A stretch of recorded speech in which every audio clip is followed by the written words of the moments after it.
कृष्णाय वासुदेवाय हरे परमात्मने प्रणतः क्लेशनाशाय गोविंदाय नमो नमः। जय श्री कृष्ण।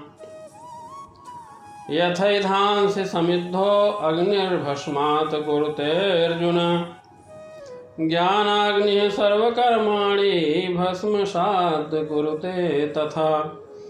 न हि ज्ञानेन सदृशं पवित्रमिह विद्यते तत्स्वयं योगसंसिद्धे कालेनात्मनि विन्दति। श्रद्धावान् लभते ज्ञानं तत्परः संयतेन्द्रियः ज्ञानं लब्ध्वा शान्तिं चिरेणाधिगच्छति। अर्थात जैसे प्रज्वलित अग्नि ईंधन को भस्म कर देती है, हे अर्जुन, उसी तरह ज्ञान रूपी अग्नि भौतिक कर्मों के समस्त फलों को जला डालती है।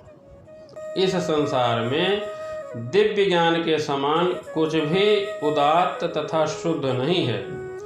ऐसा ज्ञान समस्त योग का परिपक्व फल है। जो व्यक्ति भक्ति में सिद्ध हो जाता है वह यथा समय अपने अंतर में इस ज्ञान का आस्वादन करता है। जो श्रद्धालु दिव्य ज्ञान में समर्पित है और जिसने इंद्रियों को वश में कर लिया है वह इस ज्ञान को प्राप्त करने का अधिकारी है और इसे प्राप्त करते ही वह तुरंत आध्यात्मिक शांति को प्राप्त होता है। आत्मा तथा परमात्मा संबंधी पूर्ण ज्ञान तथा उनके संबंध की तुलना यहाँ अग्नि से की गई है।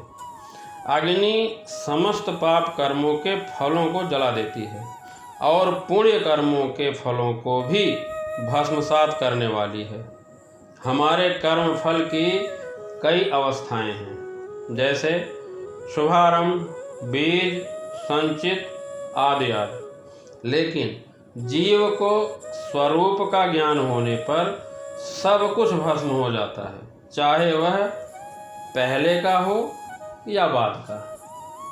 वेदों में कहा गया है कि मनुष्य पाप तथा पुण्य दोनों ही प्रकार के कर्म फलों को जीत लेता है।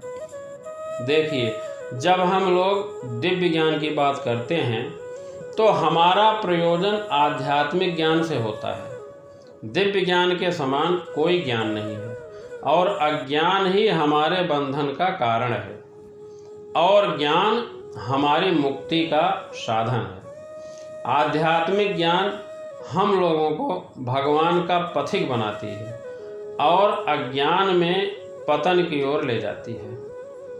अज्ञान हमें पतन की तरफ ले जाती है। जब माया हमें ढक लेती है तो अज्ञान होना स्वाभाविक हो जाता है।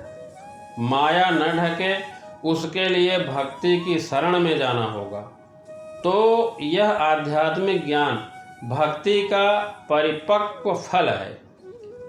जैसे ही कोई दिव्य आध्यात्मिक ज्ञान की अवस्था प्राप्त कर लेता है तो उसे अन्य जगह शांति खोजने की आवश्यकता नहीं रह जाती, क्योंकि वह मन ही मन शांति का आनंद लेता रहता है। ज्ञान तथा शांति का पर्यवसान भक्ति में होता है। श्रीमद् भगवद गीता का संदेश भी यही है।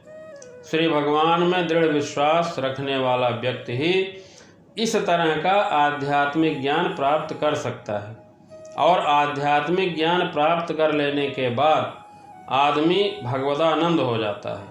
फिर उसके पास माया नहीं रह जाती, वह परम आनंद को प्राप्त होता है। वही पुरुष श्रद्धावान कहलाता है जो यह सोचता है कि श्री भगवान के प्रेम में आनंदित होकर कर्म करने से वह परम सिद्धि प्राप्त कर सकता है।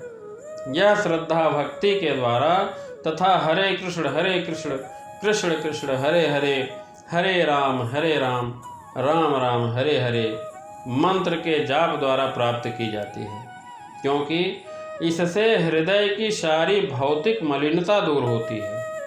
इसके अतिरिक्त हर मनुष्य को चाहिए कि अपनी इंद्रियों पर संयम रखें। जो व्यक्ति श्री भगवान के प्रति श्रद्धावान है और जो इंद्रियों को संयमित रखता है, वह शीघ्र ही अध्यात्म के ज्ञान में पूर्णता प्राप्त करता है।